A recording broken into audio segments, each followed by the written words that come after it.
Vice Ganda at Ann Curtis, emosyonal sa contract signing ng It's Showtime sa GMA7, kapalit ng tahanang pinakamasaya.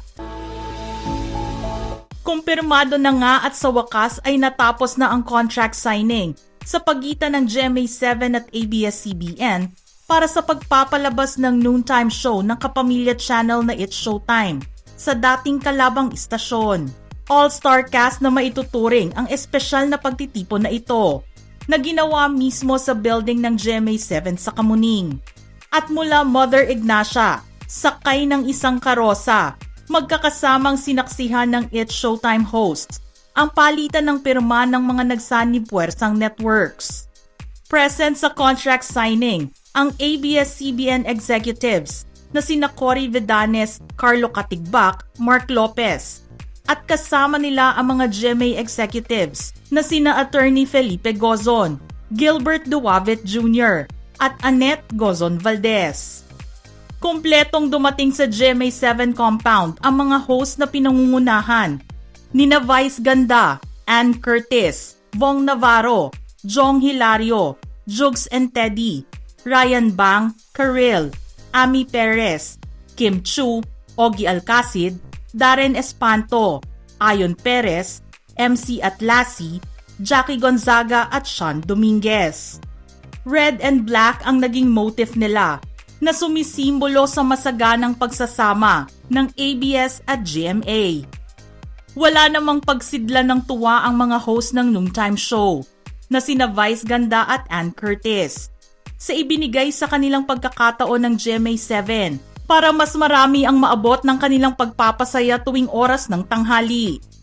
Kapansin-pansin nga sa livestream ng contract signing ng #Showtime sa GMA ang maaliwalas na mga mukha ni na Vice at Ann habang nagbibigay ng kanyang speech ang CEO ng ABS-CBN na si Carlo Katigbak.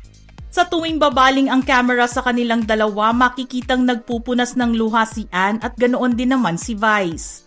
Hindi kasi nila akalain na magkakaroon ng ganoong klaseng pagsasama ang dalawang higanteng networks na sobrang magbanggaan noong mayroon pang network wars. Pero dahil sa hindi inaasahang pagkakataon at sa mga naranasan ng ABS-CBN, mula noong tanggalan sila ng prangkisa at pumasok ang pandemic, maraming mga TV stations ang nagpaabot ng tulong upang mapanood pa rin sila sa free-to-air TV. Kahit lumipat na sa content creation ng ABS-CBN, isa sa mga programang hindi pinabayaan ng management ay ang It's Showtime. Nagpatuloy sila sa pagpapasaya sa mga madlang people at wala ni isa sa mga natirang host ang bumigay at sumuko. Hindi makapaniwala si Ann na muli siyang makakabalik sa tahanan kung saan siya unang nakilala ng mga manonood at nagsimulang gumawa ng pangalan. Hindi niya kinalimutan ang kanyang pinanggalingan at ngayong binigyan ang programa nila ng pagkakataon na maging bahagi ng GMA7.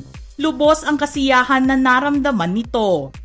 Isang makahulugang mensahe naman ang iniwan ni Vice Ganda para sa mainit na pagtanggap sa kanila ng GMA7.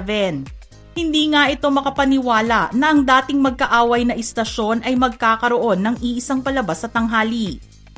Inihalin tulad din niya ang GMA7 at ABS-CBN sa isang boltahe. Ang pagpapatuloy sa kanila sa GTV na sister channel ng GMA7 ay isang magandang senyales para maging iisa ang dating rival networks. Pero ngayon na mismong GMA7 na ang kumuha sa kanila, isang buong pintuan na ang binuksan para sa kanila. Niyakap at hindi pinabayaan ng kapuso ang mga kasama nila sa industriya na mayroong kaparehong hangarin tulad nila. Ang makapagpasaya sa bawat Filipino, saan mang sulok ng mundo. Kaya naman sa mga solid at loyal kapamilya at kapuso, malaki ang pasasalamat nila sa historic event na ito sa pagsanib puwersa ng dalawang malaking network sa bansa. Magiging maganda na rin kasi ang viewing routine nila sa kanilang mga tahanan dahil ika nga ni Robbie Domingo, anumang kulay ng buhay, we are in the service of the Filipino worldwide. Iyan ang siyang nais iparating ng ABS-CBN at GMA sa paghahatid ng It's Showtime sa mas maraming lugar sa bansa. Mapapanood na ang It's Showtime sa GMA7 simula sa April 6 sa time slot na naiwan ng tape-produced noontime show na tahanang pinakamasaya. Mga ka-showbiz peeps, ano ang inyong reaksyon sa istoryang ito? Just type your thoughts in the comment section below.